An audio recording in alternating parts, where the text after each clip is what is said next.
EVM ధ్వంసం సహా మరికొన్ని కేసుల్లో అరెస్ట్ అయి జైల్లో ఉన్న మాచర్ల మాజీ ఎమ్మెల్యే పిన్నెల్లి రామకృష్ణారెడ్డిని వైకాపా అధ్యక్షుడు జగన్ పరామర్శించారు. నెల్లూరు జిల్లాకు వెళ్లి ఆయన్ను కలిశారు. మే 11న జరిగిన ఎన్నికల్లో పాలవాయి గేటు పోలింగ్ కేంద్రంలో పిన్నెల్లి రామకృష్ణారెడ్డి ఈవీఎంను ధ్వంసం చేశారు. అడ్డుకునే ప్రయత్నం చేసిన తేదెప ఏజెంట్ నంబూరి శేషగిరిరావుకు వేలు చూపిస్తూ నీ అంతు చూస్తా బయటికి రా అని బెదిరించారు. తర్వాత ఆయన అనుచరులు శేషగిరిరావుపై దాడికి పాల్పడ్డారు.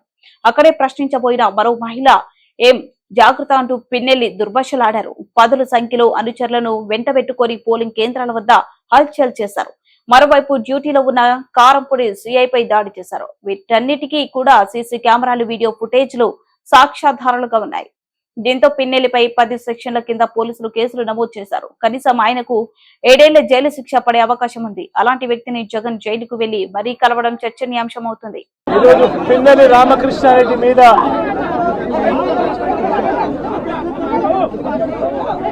తన మీద ఏకంగా 307 అంటే అటెంప్ట్ టు మర్డర్ లాంటి కేసులు పెట్టి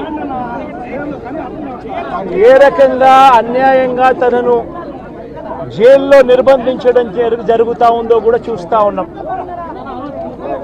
ఈరోజు రాష్ట్ర వ్యాప్తంగా కూడా ఇదే కార్యక్రమాలు జరుగుతూ ఉన్నాయి. రాష్ట్ర వ్యాప్తంగా కూడా కేవలం తెలుగుదేశం పార్టీకి, చంద్రబాబు నాయుడు గారికి ఓటు వేయలేదు అన్న ఒకే ఒక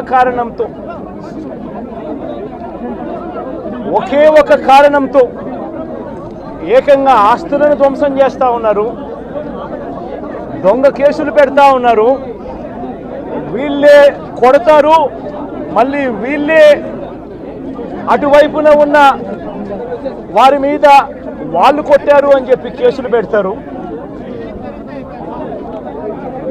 ఇంతటి దారుణంగా ఈరోజు రాష్ట్రంలో పరిపాలన సాగిస్తూ ఉన్నారు. నేను అడుగుతా ఉన్నా, ఇదే గత 5 సంవత్సరాల కాలంలో వైఎస్ఆర్సీపీ పరిపాలనలో ఉండగా, వైఎస్ఆర్సీపీ ప్రభుత్వంలో ఉండగా అప్పుడు జగన్ ఏం చేశాడు? కులం చూడలేదు, మతం చూడలేదు, ప్రాంతం చూడలేదు, చివరికి ఏ పార్టీకి ఓటు వేశారన్నది కూడా చూడకుండా ప్రతి పథకము, ప్రతి మనిషి కూడా అర్హత అన్నది మాత్రమే ప్రామాణికంగా తీసుకుని ప్రతి ఇంటికి డోర్ డెలివరీ చేసిన ప్రభుత్వం వైఎస్ఆర్సీపీ ప్రభుత్వందైతే, జగన్మోహన్ రెడ్డి ప్రభుత్వందైతే, ఈరోజు కేవలం తెలుగుదేశం పార్టీకి ఓటు వేయలేదని, కేవలం చంద్రబాబు నాయుడు గారికి ఓటు వేయలేదని, కేవలం ఓటు వేయలేదన్న ఒక్క కారణంతో ఆస్తులు ధ్వంసం చేస్తూ ఉన్నారు, మనుషులను కొడతా ఉన్నారు, కొట్టి మరి కేసులు పెడతా ఉన్నారు. ఇంతటి అన్యాయంగా రాష్ట్రాన్ని రావణ కాష్టం చేస్తూ ఉన్నారు. నిజంగా ఇదే విషయానికి వస్తే ప్రజలు ఎందుకు నీకు ఓటేశారు చంద్రబాబు నాయుడు గారు అని చెప్పి ఫస్ట్ చంద్రబాబు నాయుడు ఆలోచన చేయాలి. ఒకవైపున వైఎస్ఆర్ కాంగ్రెస్ పార్టీ ప్రజల్లో వ్యతిరేకత వల్ల ఓడిపోలేదు, ప్రజలకు మంచి చేసి ప్రజలకు మంచి చేసి వైఎస్ఆర్ కాంగ్రెస్ పార్టీ ఓడిపోయింది. ఎందుకు ఓడిపోయింది అని అంటే చంద్రబాబు నాయుడు చేసిన మోసపూరిత హామీలకు ప్రజలు కాస్తో కూస్తో కొద్దిగా ఇదే ఆ 10% కాస్త అటువైపున షిఫ్ట్ అయ్యి చంద్రబాబు నాయుడు గారు అధికారంలోకి వచ్చిన పరిస్థితులు. మరి చంద్రబాబు నాయుడు అధికారంలోకి వచ్చిన తర్వాత ఈరోజు రైతులకు ఇస్తానన్న రైతు భరోసా 20,000 రూపాయలు ప్రతి రైతన్నకి ఇస్తానన్నాడు. వ్యవసాయం స్టార్ట్ అయింది, ఖరీఫ్ మొదలైంది, పంటలు వేగంగా వేస్తూ ఉన్నారు రైతన్నలు. ఇంతవరకు రైతు భరోసా 10,000-20,000 రూపాయలు ఇస్తానన్న దానికి అతి గతి లేదు. బడులు మొదలయ్యాయి. అమ్మఒడి కింద జగన్ 15,000 ఇస్తాను అని అంటే కాదు, చంద్రబాబు నాయుడు వస్తే ఎంతమంది పిల్లలు ఉంటే అంతమందికి ఇస్తాడు, ప్రతి ఒక్కరికి 15,000 ఇస్తాడు అని చెప్పారు. రాష్ట్రంలో 1 కోటి మందికి పైగా బడియీడు పిల్లలు ఉన్నారు. బడులు స్టార్ట్ అయ్యాయి.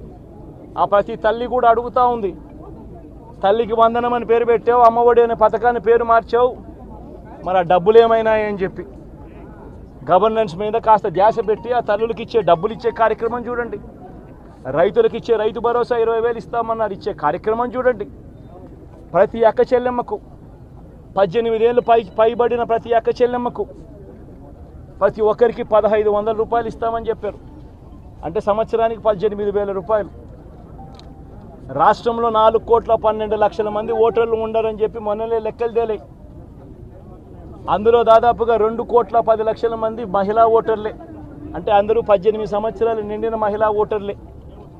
మరి 2,10,00,000 మంది ఈ మహిళా ఓటర్లందరూ కూడా 18 ఏళ్ళు నిండిన ఈ మహిళా ఓటర్లందరూ కూడా వీళ్ళందరూ కూడా ఈరోజు అడుగుతూ ఉన్నారు, 1,500 రూపాయలు ప్రతి నెల ఇస్తానన్నావు, ఏమైంది ఈ 1,500 రూపాయలు ఇచ్చే కార్యక్రమాలు అని చెప్పి అడుగుతూ ఉన్నారు.